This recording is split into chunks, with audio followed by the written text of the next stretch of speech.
નમસ્કાર વિદ્યાર્થી મિત્રો, આજે આપણે ધોરણ 10 માં પ્રથમ પ્રકરણ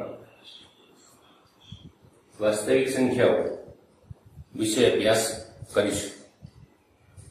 સૌપ્રથમ આ પ્રકરણની અંદર પ્રથમ મુદ્દો છે યુક્લિડની ભાગ પ્રવિધિ। યુક્લિડની ભાગ પ્રવિધિ એટલે ટૂંકમાં આપણે ભાગાકાર કરવાનો છે। અગાઉના ધોરણમાં આપણે સંખ્યાઓનો ભાગાકાર જે કર્યો છે એ ભાગાકાર પ્રમાણે અહીંયા યુક્લિડની ભાગ પ્રવિધિ અહીંયા વ્યાખ્યાયિત કરેલી છે। અહીંયા લખ્યું છે, જુઓ, કોઈ પણ ધન પૂર્ણાંક a ને બીજા કોઈ ધન પૂર્ણાંક b વડે ભાગવામાં આવે તો અંદરનો શેષ r વધે અને તે b કરતો નાની હોય। આપણે જ્યારે પણ ભાગાકાર કરીશું તો એ ભાગાકારમાં બે ધન સંખ્યા, દાખલા તરીકે 3 ધન સંખ્યા છે, બે ધન સંખ્યા શૂન્ય કરતો મોટી છે એટલે કે બંને ધન છે। જો ભાગાકાર કરીશું તો 2 એકા 2, નીચે આવશે શેષ 1। એનો મતલબ કે અહીંયા જે શેષ છે એ શું છે? અનઋણ છે, ઋણ નથી, એટલે આપણને શેષ એ અનઋણ મળે, શૂન્ય મળી શકે, શૂન્ય અથવા તો અનઋણ મળે છે।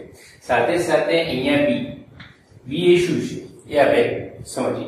b એટલે ટૂંકમાં આ ભાજક, આ ભાજક કરતા શેષ હંમેશા નાની હોય, એટલે અહીંયા લખ્યું છે કે કોઈ પણ બે ધન પૂર્ણાંકો એટલે કે અહીંયા 3 અને 2 નો જો ભાગાકાર કરીએ છીએ તો શેષ અનઋણ વધે છે અને એ જે શેષ છે એ આ જે ભાજક છે ભાજક કરતા નાની હોય છે। આપણે એ પરિણામની વાત કરીએ।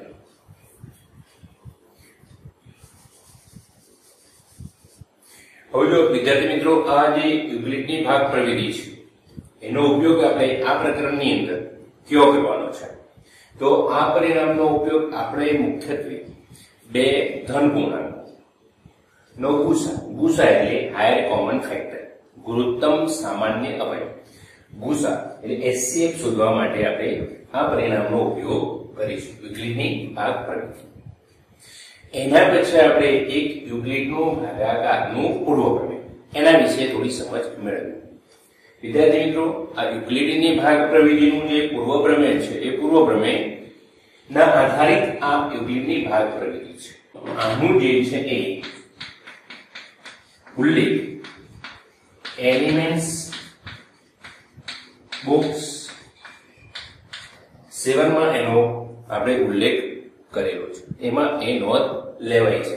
એટલે કદાચ જો કોઈ વાર એકાદ માર્ક્સમાં પૂછાય તો આપણે એનો જવાબ આપી શકીએ।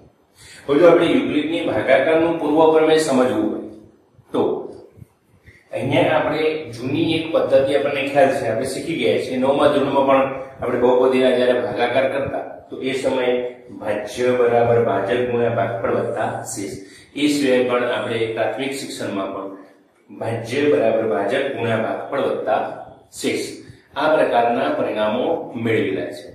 તો આ સમજવા માટે આપણે એક સામાન્ય ભાગાકાર કરી અને યુક્લિડની ભાગાકારનો પૂર્વ પ્રમેય સમજીશું। તો જો વિદ્યાર્થી મિત્રો, આને સમજીએ યુક્લિડનો ભાગાકારનો પૂર્વ પ્રમેય। એના માટે મેં પહેલા કહ્યું કે આપણે આ સિસ્ટમ જો તમને યાદ રહેશે, આ પદ્ધતિ ભાજ્ય બરાબર ભાજક ગુણ્યા ભાગફળ વત્તા શેષ। હવે જો આને સમજવા માટે સામાન્ય નાનામાં નાની રકમ લઈ અને ભાગાકાર કરીશું।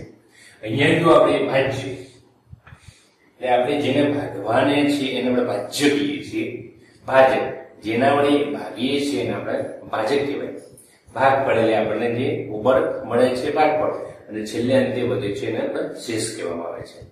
હવે જો અહીંયા હું ભાજક તરીકે યાદ રાખજો વિદ્યાર્થી મિત્રો, ભાજક તરીકે આપણે એને b લઈશું। આપણે અગાઉ વાત કરી ભાઈ n b બે ધન પૂર્ણાંક સંખ્યા તેમાં એ ભાજ્ય લઈશું, ભાજક તરીકે b લઈએ તો b બરાબર આપણે 3 સામાન્ય લઈશું, તો 3 તરીકે આપણે ભાજક તરીકે 3 લઈએ છીએ। જો ભાજ્ય તરીકે આપણે એને a નામ આપ્યું, બે પૂર્ણાંક સંખ્યાની વાત હતી, એમાં વારાફરતી આપણે જો અહીંથી સ્ટાર્ટ કરશું 3 4 5 6 7 આ નાની રકમ એટલા માટે લીધી છે તમને ખ્યાલ આવે એના માટે. હવે આપણે અહીંયા શું કરીશું, અહીંયા a છે એને b વડે ભાગીશું. સૌપ્રથમ a બરાબર 3 લઈએ તો જો હું ભાગાકાર કરું છું 3 આ જે છે આપણને ખબર છે ભાજ્ય છે. શું છે? ભાજ્ય. આપણે એને ભાજ્ય કહીશું. આ બીજી વાર જે 3 છે આ ભાજક, આને આપણે ભાજક કહીશું. 3 એકા 3 નીચે વધીશું, આને આપણે ભાગફળ કહીશું. અને આ જે છે આપણે શું કહીશું? શેષ. ટૂંકમાં 3 ને 3 વડે ભાગવાથી આપણને શેષ શું મળી છે? 0 શૂન્ય મળે છે. જો આને આપણે આ રીતે લખવું, આ પ્રમાણે ભાજ્ય બરાબર ભાજક ગુણ્યા ભાગફળ વત્તા શેષ એ સ્વરૂપે જો આપણે લખવું હોય તો આને આપણે આ રીતે લખી શકીએ છીએ. 3 બરાબર આ 3 ભાજ્ય છે, આ 3 ભાજક છે, ભાગફળ 1 છે અને શેષ શું છે? 0. 3 એકા 3 વત્તા 0 થઈ ગયું. હવે આપણે બીજો ભાગાકાર અહીંયા લઈએ છીએ 4. 4 ને આપણે 3 વડે ભાગીએ તો 3 એકા 3 નીચે આવી શેષ. જો આપણે આને ભાગફળ કહીશું, આને આપણે શેષ કહીશું. આ જે છે આપણે ભાજ્ય છે અને આ જે છે એ આપણો ભાજક છે. તો આ પ્રમાણે લખવું ભાજ્ય બરાબર ભાજક ગુણ્યા ભાગફળ. તો અહીંયા ભાજ્ય 4 ભાજક 3 ભાગફળ 1 અને શેષ આપણને કેટલી મળી? 1. એ જ પ્રમાણે માનો કે અહીંયા 5 લઈશું. આપણે ભાગાકાર તમને સમજાવવા માટે કરીએ છીએ, વાસ્તવમાં આપણને ભાગાકાર આવડે છે, પરંતુ આપણે યુક્લિડની ભાગાકારનો પૂર્વ પ્રમેય સમજવા માટે મેં ઉદાહરણ લીધું છે. 3 એકા 3 2. હવે જો અહીંયા શેષ આ છે ભાગફળ, આ છે ભાજ્ય અને આ જે છે ભાજક છે. તો અહીંયા 5 ભાજ્ય ભાજક 3 ભાગફળ 1 શેષ. એ જ પ્રમાણે માનો કે 6 ને 3 વડે ભાગી 3 2 6 નીચે શું આવી છે? શેષ. આ આવ્યું છે ભાગફળ, આ જે છે ભાજ્ય અને આ આપણને આપેલું છે ભાજક. તો માટે 6 બરાબર ભાજ્ય બરાબર ભાજક ગુણ્યા ભાગફળ વત્તા શેષ. હવે જો અહીંયા આપણે ભાજ્ય એ લીધેલું છે તો આપણે લખીએ કે ભાઈ ભાજ્ય એટલે જો ફરી વાર આપણે લખીએ કે ભાજ્ય બરાબર ભાજક ગુણ્યા ભાગફળ વત્તા શેષ. હવે ભાજ્ય આપણે એ લઈએ, ભાજક આપણે તો સંકેત તરીકે લીધું, ભાજ્ય એ લીધું તો ભાજક આપણે b લઈએ છીએ તો અહીંયા b. ભાગફળ, ભાગફળનો સંકેત આપણે જો યાદ રાખજો, અહીંયા આપણે ભાગફળ એનો સંકેત q લઈએ છીએ. q એટલા માટે કે ક્વેશ્ચન નું ગુજરાતી ભાગફળ થાય. એ જ રીતે શેષ, શેષ માટેનો સંકેત r લઈએ. r એટલે રિમેન્સ જે વધે છે એટલે શેષ માટે r લઈએ છીએ. તો b એટલે ભાજક, ભાગફળ એટલે q અને વત્તા શેષ એટલે શું થઈ? r. તો જો અહીંયા આપણને એક પરિણામ મળ્યું a બરાબર b q વત્તા ટૂંકમાં a એટલે ભાજ્ય બરાબર ભાજક ગુણ્યા ભાગફળ વત્તા શેષ. હવે જો અહીંયા શેષ જે તમે જુઓ, અહીંયા આપણે ભાજક તરીકે બધામાં 3 3 3 લઈએ છીએ તો જે વધતી શેષ છે એ વધતી શેષ શું છે? 0. એ તો શૂન્ય છે એટલે શૂન્યની બરાબર અથવા તો શૂન્ય કરતો મોટી. જો અહીંયા શૂન્ય 1 2 પાછું શૂન્ય એટલે ટૂંકમાં કહેવાનો મતલબ અહીંયા જે શેષ છે એ શેષ શૂન્ય અથવા શૂન્યથી મોટી. પરંતુ આપણે ભાગ પ્રવૃત્તિની વાત કરી કોનાથી નાની છે? અહીંયા જે ભાજક આપ્યો છે ભાજક કેટલો છે 3 3 કરતો નાની છે એટલે ટૂંકમાં લેસ ધેન. અને અહીંયા બંને ધન સંખ્યાઓ હોવાથી આપણને જે શેષ છે એ શું મળે છે? અનઋણ મળે છે. યુક્લિડની ભાગ પ્રવૃત્તિમાં આપણે વાત કરી કે a અને b બે ધન પૂર્ણાંક હોય તો આપણને અનઋણ એટલે ઋણ નથી એવો r મળે જે b કરતો નાનો હોય. b એટલે ભાજક કરતો નાનો હોય તો આપણે સ્વાભાવિક રીતે સમજીએ છીએ. વિદ્યાર્થી મિત્રો, અગાઉ મેં ભાગાકારની પ્રક્રિયા દ્વારા તમને આ યુક્લિડની ભાગાકારનું પૂર્વ પ્રમેય સમજાવ્યું છે. શું કહેવા માંગે છે કે આપેલ ધન પૂર્ણાંક a અને b ને સંકર આપણને q ના આ ને એ અનઋણ છે કે ઋણ નથી એવા મળે કે જેથી કરીને શું થાય છે? a બરાબર એટલે ભાજ્ય બરાબર ભાજક ગુણ્યા ભાગફળ વત્તા શેષ. અને શેષ એ 0 અથવા 0 થી મોટી અને જે ભાજક છે ભાજક કરતો નાની. આને આપણે યુક્લિડની ભાગાકારનું પૂર્વ પ્રમેય કહે છે.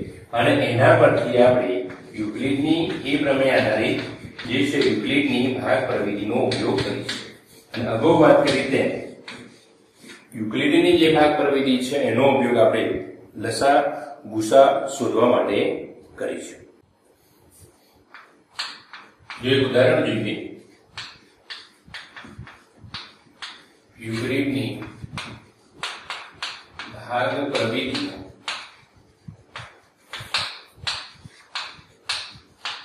ઉપયોગ કરી આપણે બે સંખ્યાઓ લઈશું 455 અને 42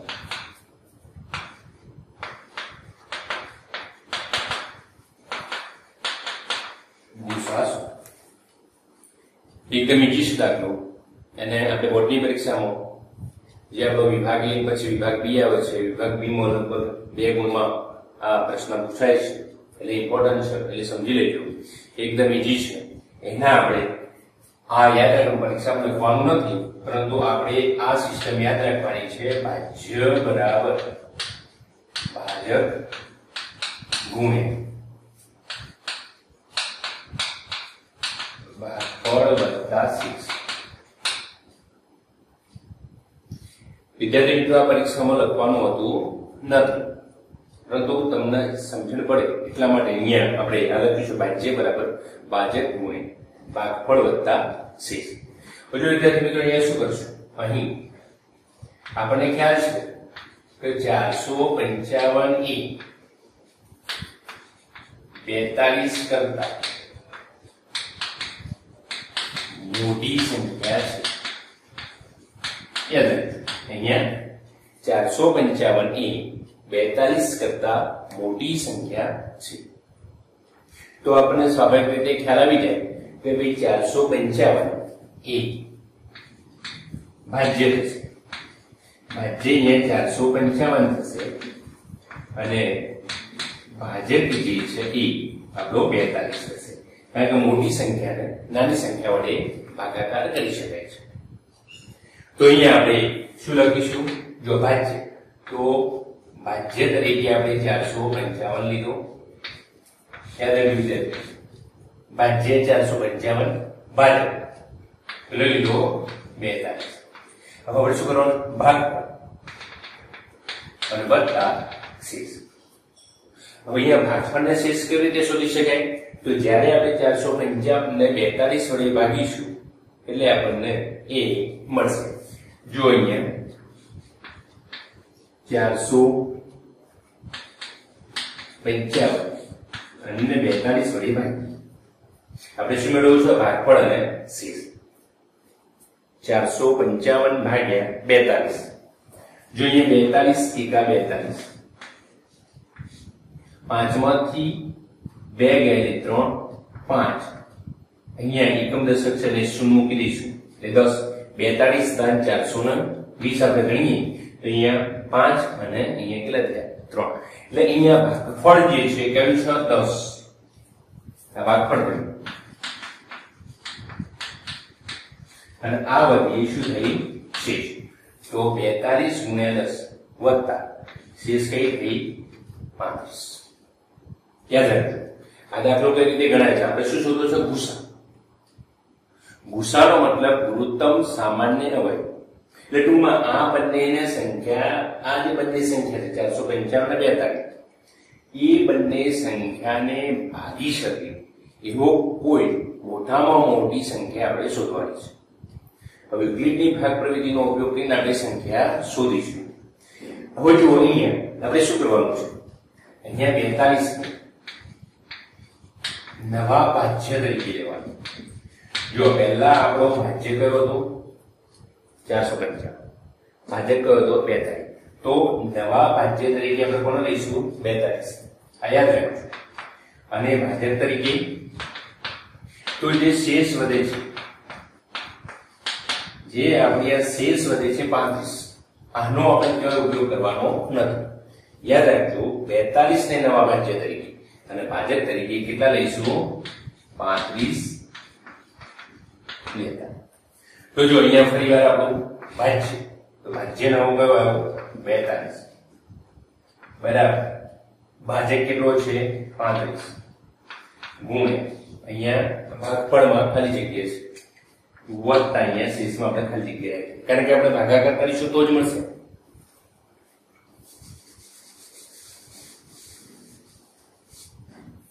જેનો ભાગાકાર કરીએ 42 ભાગ્યા 35, આપણને ખ્યાલ છે 35 એકા 35. અહીંયા 42 માંથી 35 જાય એટલે કેટલા વધે છે? 7. જો અહીંયા આ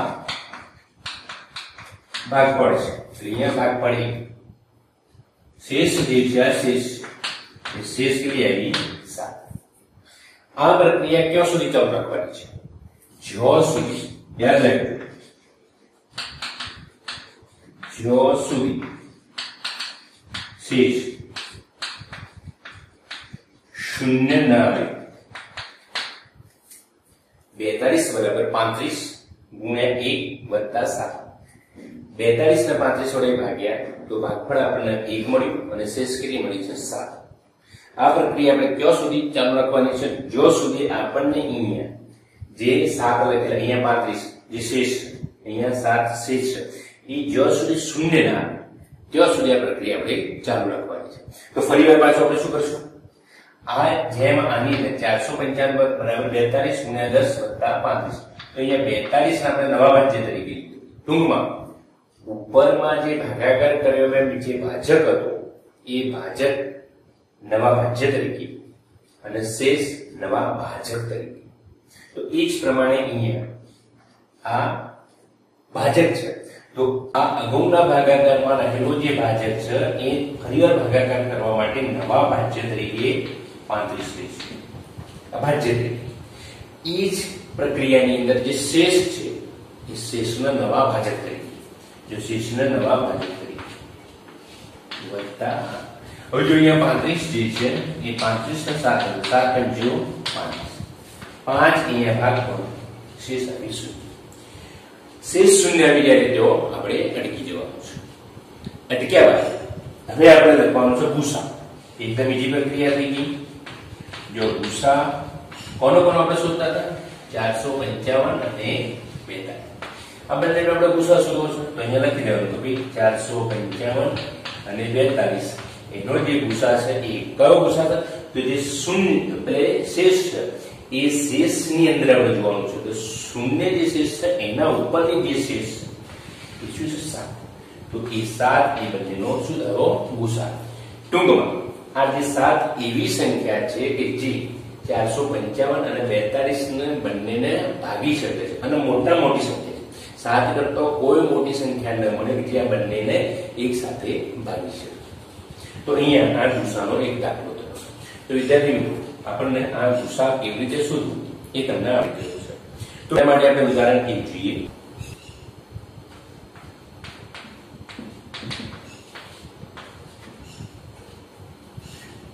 અહીંયા ઉદાહરણ 1 છે.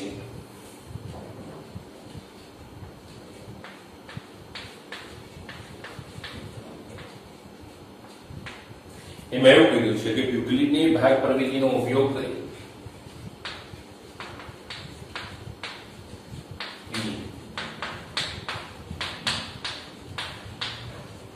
પ્રવૃત્તિનો ઉપયોગ કરી 4052 અને 12570 નો ગુસા શોધો. વિદ્યાર્થી મિત્રો, આપણને ખ્યાલ છે અહીંયા બે સંખ્યાઓ આપેલી છે, બે ધન પૂર્ણાંકો આપેલા છે, 4052 અને 12576. આપ જાણો છો આ બંનેમાં કઈ સંખ્યા મોટી છે? ઓકે, તો આપણે કહ્યું કે કઈ છે? 12576. તો અહીં આપણે લખી દઈએ કે ભાઈ અહીં 12576 is greater than, એ તો મોટી છે, 4052 થી મોટી છે, મોટી હોવાથી આપણે ભાજ્ય તરીકે 12576 અને ભાજક તરીકે 4052 લઈશું. તો આપણે આમાં આપણે ભાગાકારનું જે પ્રવિધિ છે, પ્રવિધિનો આપણે ઉપયોગ કરવાનો છે. આપણને ખ્યાલ છે, લખવાનું નથી. ભાજ્ય બરાબર ભાજક ગુણ્યા ભાગફળ વત્તા શેષ. એ પ્રમાણે અહીંયા ભાજ્ય આપણે 12576 એ આપણે ભાજ્ય લીધું છે. ભાજક તરીકે આપણે 4052 લેવાના છે.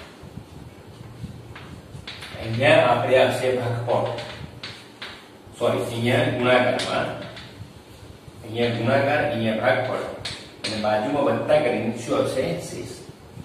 ટૂંકમાં આને ભાજ્યને ભાજક વડે ભાગીશું તો જ આપણને ભાગફળ અને શેષ મળશે.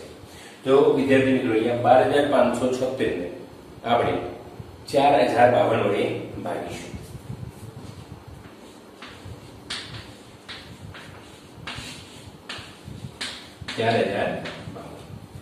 જો વિદ્યાર્થી મિત્રો, આનો ભાગાકાર કરવા માટે અહીંયા જો 4 ને 4 અને 4 વડે ગુણીએ તો છેલ્લું એકમ દશક 16000. 4000 ને 4 ગુણ્યા 16000 આવી જાય છે. 12000 કરતા વધી જાય છે. એનાથી નીચે જે 3, તો 4 તરી 12000. તો 3 વડે આપણે સૌપ્રથમ ટ્રાય કરીએ છીએ.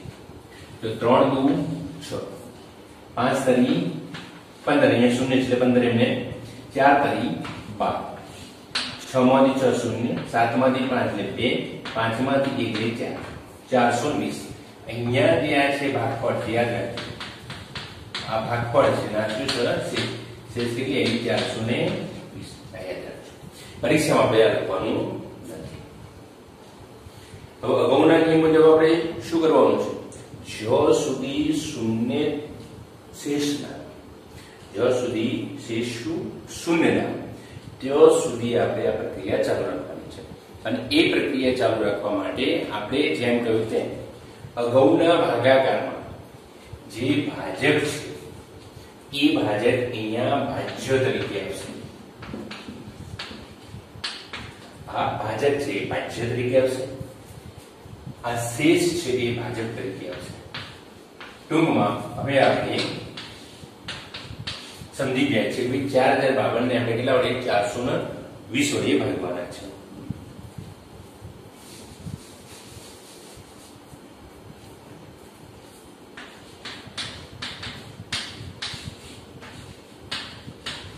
જો વિદ્યાર્થી મિત્રો, અહીંયા 420 એને 10 ગુણીશું તો કેટલા આવશે? 42. એટલે આના ચોથા વધી જાય છે. જો 9 રાખીએ છીએ છેલ્લે આપણે 9 ચોકે 36, 36 શું થાય છે? આ થોડું મેન્ટલી રીતે કરી લઈએ તો આપણને ખ્યાલ આવી જાય છે કે અહીંયા 9 વડે એનો ગુણાકાર કરીશું. 9 18 વધીએ 1, 0 ગુણ્યા 9 એટલે 0, 9 દુ 18 વધી 1 4 9 36 ને 37. અહીંયા 2, અહીંયા આપણે 15 અને અહીંયા રહેશે 9, અહીંયા રહેશે 3. 15 માંથી 8 ગયા એટલે 7, 9 માંથી 7 ગયા એટલે 2. ટૂંકમાં 272. અહીંયા શેષ આવે. આ શેષ, આ ભાગફળ છે. 9 ભાગફળ 272 જે છે આપણી શેષ છે. શેષ શૂન્ય નથી આવી. ફરીવાર આ જે છે એમાં રહેલા ભાજકને પાછા આપણે ભાજ્ય તરીકે, આ જે શેષ છે એને ભાજક તરીકે લઈશું.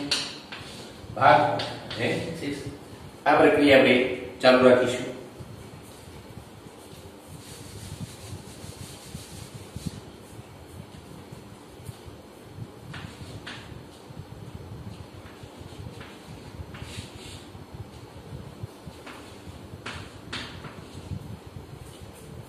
ચારસો 20 ને આપણે 272 વડે ભાગીશું. હવે જોઈએ 202 બે છે એટલે વધી જશે એટલે 272 કે 272. જો 10 માંથી 2 એટલે 8, અહીંયા 1, 11 માંથી 7 ગયા એટલે 4, 3 માંથી 2 એટલે અહીંયા જે શેષ છે 148. ભાગફળ 1, શેષ કેટલી છે 148. પ્રક્રિયા ચાલુ રાખીએ. 272 ભાજ્ય તરીકે, શેષ જે છે ભાજક તરીકે, ભાગફળ બધા આપણે શોધીએ છીએ.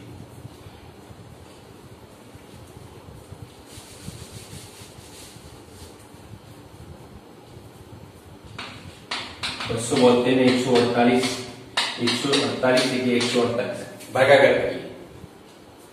12 માંથી 8 ગયા એટલે 4, 6 માંથી 4 ગયા એટલે 2, 124. 148 એક એટલે અહીંયા 124. ફરીવાર 148 ને આપણે 124 વડે ભાગીશું. વિદ્યાર્થી મિત્રો આપણને ખ્યાલ આવી ગયો. આ લીટીઓ કરવાની જરૂરિયાત નથી પરીક્ષામાં, તો તમને ખ્યાલ આવે એના માટે છે. 148 ભાગ્યા 124 એટલે 124 એટલે કેટલા આયા 24. અહીંયા એક શેષ આવી ગઈ 24. ફરીવાર પાછા 124 જે છે અગાઉનો ભાજક ભાજ્ય તરીકે, શેષ ભાજક તરીકે.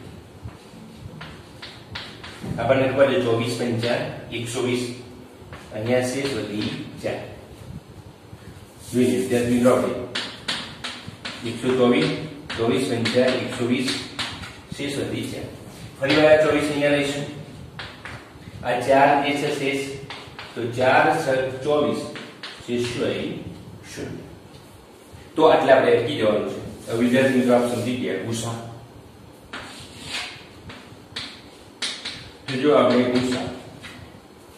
ગુસા કયો છે 12517. તો પહેલા સંખ્યા લખી દે, એ લખી દે.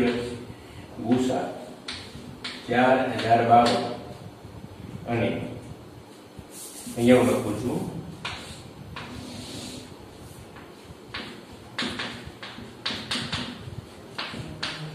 4052 અને 12576 બરાબર. શૂન્ય વર્ગલા છે 4.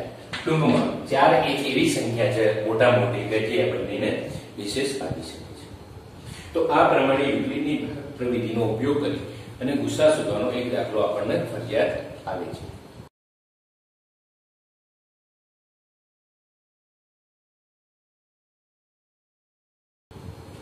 આપણે ઉદાહરણ 2 લઈશું. ઉદાહરણ 2 ની અંદર એવું કહ્યું છે કે દર્શાવો કે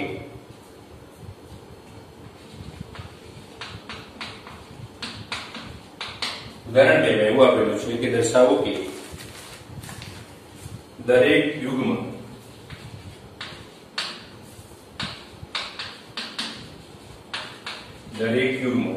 ધનપૂર્ણાંક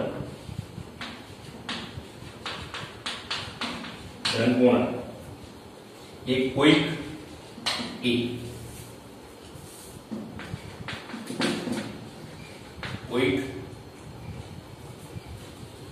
પૂર્ણાંક Q માં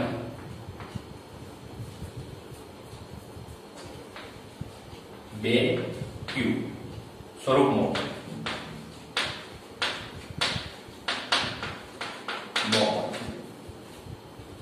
અને દરેક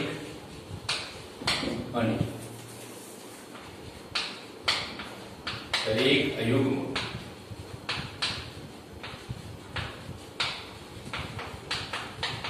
ધન પૂર્ણાંક કોઈ પૂર્ણાંક q માટે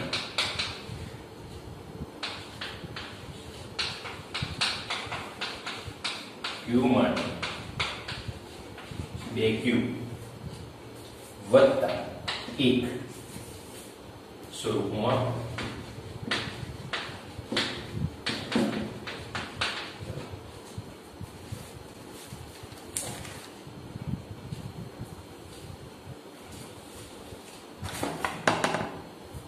જો વિદ્યાર્થીઓ આપણે આ જે ઉદાહરણ બે આપ્યું છે એનો ઉકેલ મેળવવા માટે ઉદાહરણ બે જે છે એનો ઉકેલ મેળવવા માટે આપણે યુક્લિડની ભાગ પ્રમેય અથવા યુક્લિડના ભાગાકારનો જે પૂર્વ પ્રમેય છે એ યુક્લિડના ભાગાકારના પૂર્વ પ્રમેયનો આપણે ઉપયોગ કરીશું. વિદ્યાર્થી મિત્રો, આપણે જાણીએ છીએ કે અહીં યુક્લિડની ભાગાકારનું પૂર્વ પ્રમેય શું કહે છે. લખીએ કે યુક્લિડ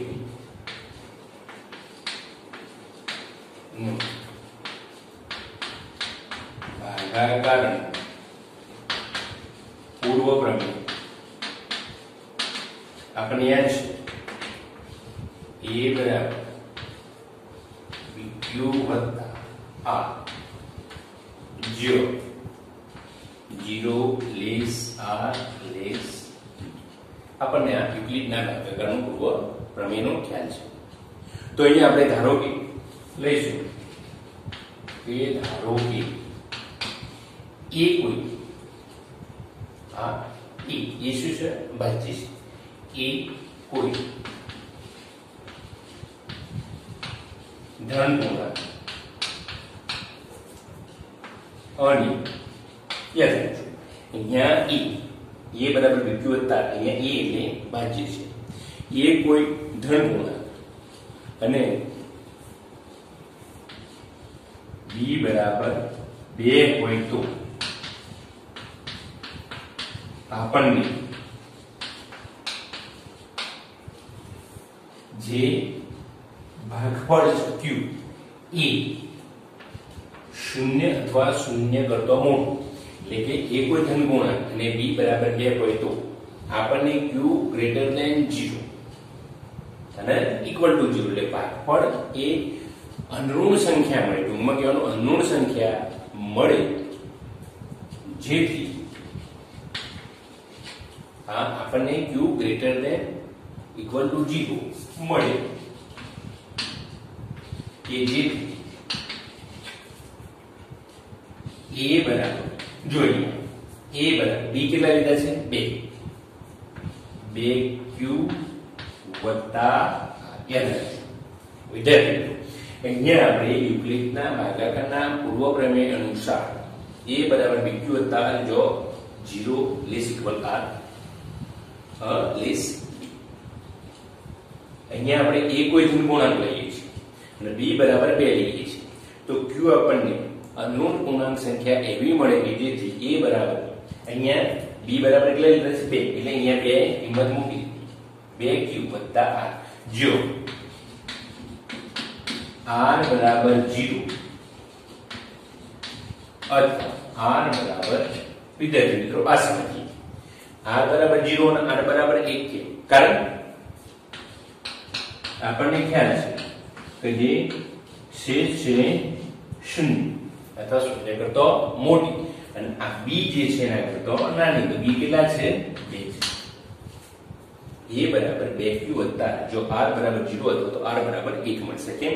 કારણ કે શેષ જે છે 0 અથવા 0 થી મોટી અને જે b આપણે 2 લીધું છે 2 કરતા નાની એટલે 0 થી મોટી એટલે 0 તો લેવાની છે 0 થી મોટી 1 તો 2 થી નાની એટલે 0 ને 1 મળશે.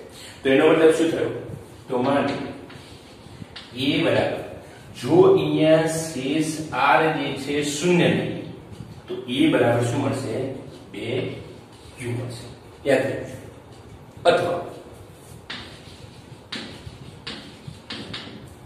a બરાબર જો શેષ આપણે 1 લઈએ છીએ, જો શેષ 0 લઈએ છીએ તો a બરાબર 2, જો શેષ 1 લઈએ છીએ તો 2q વત્તા 1. ક્લિયર થઈ ગયું? એટલે અહીંયા કિંમતો મૂકી 0 અને 1, તો a બરાબર 2q અથવા a બરાબર 2q વત્તા 1 સંખ્યા મળશે. હવે વિદ્યાર્થી મિત્રો આપણને ખબર છે 2 ગુણ્યા q છે, એટલે કોઈ પણ પૂર્ણાંકને જો આપણે 2 વડે ગુણીએ તો એ 2 વડે નિશેષ ભાગી શકાય. ટૂંકમાં આપણને ક્યાં છે કોઈ યુગ્મ સંખ્યાઓ, તો જે 2 વડે ગુણાય 2 નો ગુણક હોય બધી યુગ્મ સંખ્યા, એટલે ટૂંકમાં આપણે 2q ને 2 વડે ભાગી શકીએ છીએ, માટે આ યુગ્મ થશે. એ જ પ્રમાણે આ સંખ્યાને જો 2 વડે ભાગીએ છીએ તો આ 2q તો નિશેષ બગાડ પણ સાથે અહીંયા શેષ વધશે. તો દરેક સંખ્યા a બરાબર 2q વત્તા 1 માં જે સંખ્યા મળશે એમાં છેલ્લે શેષ 1 વધશે અને વધશે, એટલે એ જોડ બનતી નથી. એટલા માટે આ કઈ સંખ્યા થશે? અયુગ્મ સંખ્યા. અને આ કઈ થશે? યુગ્મ. હવે અહીંયા આપણે લખવું હોય જો a બરાબર 2q તો a 2 વડે વિભાજ્ય છે. આપણે લખ્યું a બરાબર 2q એટલે a 2 વડે વિભાજ્ય છે અને તેથી 2 આ a યુગ્મ પૂર્ણાંક છે. એ જ પ્રમાણે જો a બરાબર 2q તો a ને 2 વડે ભાગતા શેષ 1 વધે છે, માટે એ અયુગ્મ પૂર્ણાંક છે. તો વિદ્યાર્થી મિત્રો આવો એક સાબિતીનો દાખલો પણ તમારે પૂછાય છે. યુક્લિડની ભાગાકારના પૂર્વ પ્રમેયનો ઉપયોગ કરી અને આપણે અથવા તો યુક્લિડની ભાગ પ્રવિધિ જે છે બંનેના અનુસાર આપણે આ દાખલો ગણ્યો છે.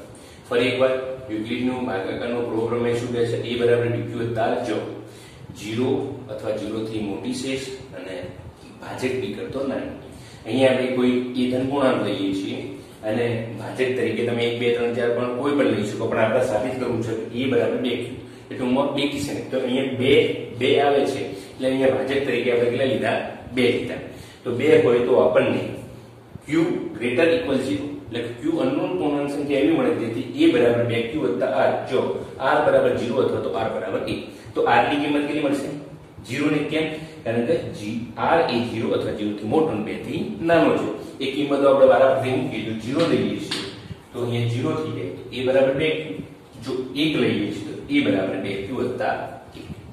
તો અહીંયા આપણે જો a બરાબર 2q તો a 2 વડે વિભાજ્ય છે. a બરાબર 2q વત્તા 1 સોરી અહીંયા a બરાબર 2q વત્તા 1 તો એને 2 વડે ભાગતા શેષ 1 વધે છે, માટે એ અયુગ્મ પૂર્ણાંક છે. તો આ પ્રમાણે આપણે સાબિત કરી શકીએ છીએ. ટૂંકમાં આપણને યુક્લિડની ભાગાકારની જે પૂર્વ પ્રમેય છે તો ભાગ પ્રવિધિનો આ જો પરિણામ છે એ જો યાદ રાખીએ તો જે રીતે આપણને સાબિતીના દાખલા માટે એ પ્રમાણે અહીંયા b લઈ અને આપણે સાબિત કરી શકીએ છીએ. બરાબર? જો તમને લાગે કે ભાઈ 3 આવે છે અહીંયા સાબિતીમાં જે રીતે અહીંયા 2 આવ્યો તો આપણે b બરાબર 2 લીધા. જો અહીંયા 3 આવે છે અથવા તો જો વર્ગ કરવાનો હોય 9b એવું આવતું હોય તો અહીંયા b બરાબર 3 લઈ લેવાનું. તો આ પ્રમાણે આપણે b ની જુદી જુદી કિંમતો દ્વારા સાબિત કરી શકીએ.